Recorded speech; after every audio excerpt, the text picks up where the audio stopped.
আসসালামু আলাইকুম ভিউয়ার। আমরা অনেকেই একটি সুন্দর জীবনের উদ্দেশ্যে এবং অর্থনৈতিক অবস্থার উন্নতির জন্য নিজ দেশ থেকে অন্য উন্নত দেশগুলোতে যাওয়ার চেষ্টা করে থাকি। তবে এর জন্য প্রয়োজন হয় ভিসার।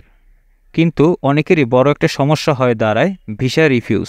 আর আজ তাই এই ভিডিওতে তুলে ধরার চেষ্টা করব ভিসা রিফিউজ হওয়ার কারণগুলো, যাতে আপনি আপনার ভিসার জন্য আবেদন করার পূর্বেই এই বিষয়গুলো নিয়ে সতর্ক থাকতে পারেন। আমরা অনেক সময় শুনে থাকি ভিসা পাওয়া মামুর বাড়ির আবদার নয়। কথাটা কি আসলেই সত্যি, নাকি এটি কথার কথা? আমি বলি হ্যাঁ, আসলেই সত্যি, এটা কথার কথা নয়। আমাদের এই সুন্দর পৃথিবীতে 192টি স্বাধীন রাষ্ট্র আছে, আর এই স্বাধীন রাষ্ট্রের এক এক রকম স্বাধীন নিয়মকানুন আছে। জীবনের প্রয়োজনে মানুষ দেশ থেকে দেশান্তরী হয়ে থাকে, আর এজন্য প্রয়োজন হয় ভিসা বা এন্ডোসমেন্টের। আর এই ভিসা জটিলতাই আমাদের বড় সমস্যা। আমরা প্রায় বিভিন্ন সময় বিভিন্ন দেশে ভিসার জন্য আবেদন করে থাকি, যেমন tourist visa, student visa, conference visa, investor visa, immigration visa ইত্যাদি। এই ভিসায় আবেদন করার পরই যত ঝামেলা, এই ডকুমেন্ট দেওয়া হয়নি, ওই ডকুমেন্ট দেওয়া হয়নি, এইটা সেইটা ইত্যাদি ইত্যাদি। পরিশেষে সুন্দর পাসপোর্টকে পরানো হয় কেলেঙ্কারির মালা। এরপর অন্য আরও যত দেশে ভিসার আবেদন করেন ততই রিফিউজের সংখ্যা বাড়তে থাকে। তাই আসুন আজকে জেনে নেই এই ভিডিওতে ভিসা কেন রিফিউজ হয়ে থাকে। যারা ইউরোপের একটি কোম্পানিতে কাজের জন্য আবেদন করতে চাচ্ছেন, কিন্তু ইউরোপিয়ান স্টাইলে একটি সিভি বা কভার লেটার তৈরি করতে না পারায় ওই কোম্পানিতে আবেদন করতে পারছেন না, তারা চাইলে স্ক্রিনে দেওয়া এই নাম্বারে আমার সাথে যোগাযোগ করে একটি ইউরোপিয়ান স্টাইলে সিভি বা কভার লেটার তৈরি করে নিতে পারেন। ভিসা হলো একটি দেশে প্রবেশের জন্য প্রবেশপত্র, যা আপনাকে নির্দিষ্ট কিছু প্রক্রিয়ার মাধ্যমে অর্জন করতে হবে। Visa application is just a paper, but it take a lot of care, understanding and beautiful presentation you and your papers. ভিসার জন্য যে কেউ আবেদন করতে পারে। ভিসা আবেদন করলেই যে আপনার ভিসা হয়ে যাবে এমন কোনো গ্যারান্টি নেই। কোনো কনসাল্টিং ফার্ম বা কোনো ব্যক্তি ভিসার গ্যারান্টি দিতে পারবে না। তবে হ্যাঁ, ভিসার কিছু নির্দিষ্ট নীতিমালা বা রিকোয়ারমেন্ট পূরণ করলে ভিসা পাওয়া যায়।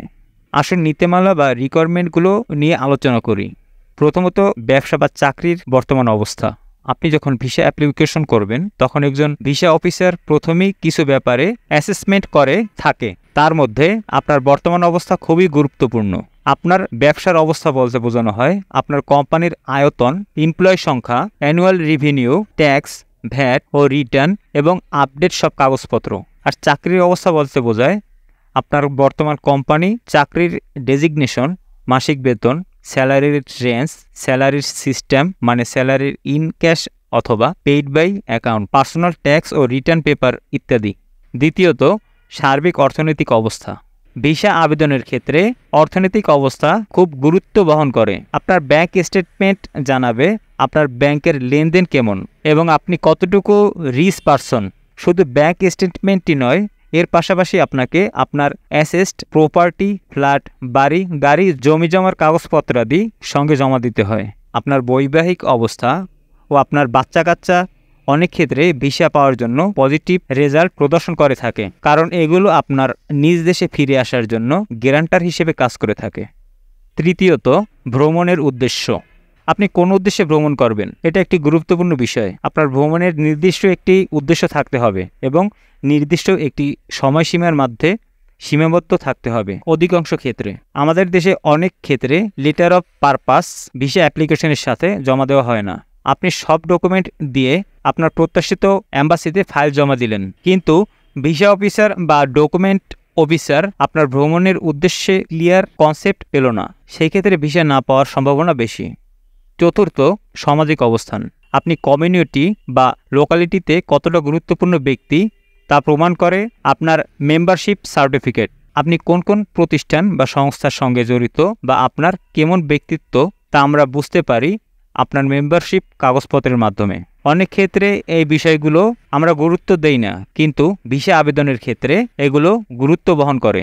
এসব কারণের বাইরেও অনেক কারণ থাকতে পারে, যেমন পর্যাপ্ত তথ্যের অভাব, পজিটিভ ভেরিফিকেশন দিতে না পারা, কন্ট্রাক্ট ইনফরমেশন ঠিক না থাকা, মিসপ্রেজেন্টেশন বা ডকুমেন্ট জালিয়াতি, ইনভাইটার মিসকন্ট্যাক্ট, স্যাডেন কোনো ভিসার নিয়মকানুন পরিবর্তন ইত্যাদি। এই বিষয়গুলো যদি ঠিকঠাক রাখতে পারেন তাহলে আপনার ভিসাটি রিফিউজ হওয়ার সম্ভাবনা নেই বললেই চলে। আশা করি আজকের ভিডিওটি আপনাদের ভিসা আবেদনের ক্ষেত্রে গুরুত্বপূর্ণ ভূমিকা পালন করবে। এরকম নতুন নতুন ভিসা সংক্রান্ত ভিডিও পেতে আমার চ্যানেলটি সাবস্ক্রাইব করুন এবং পাশে থাকা বেল আইকনটি ক্লিক করে দিন।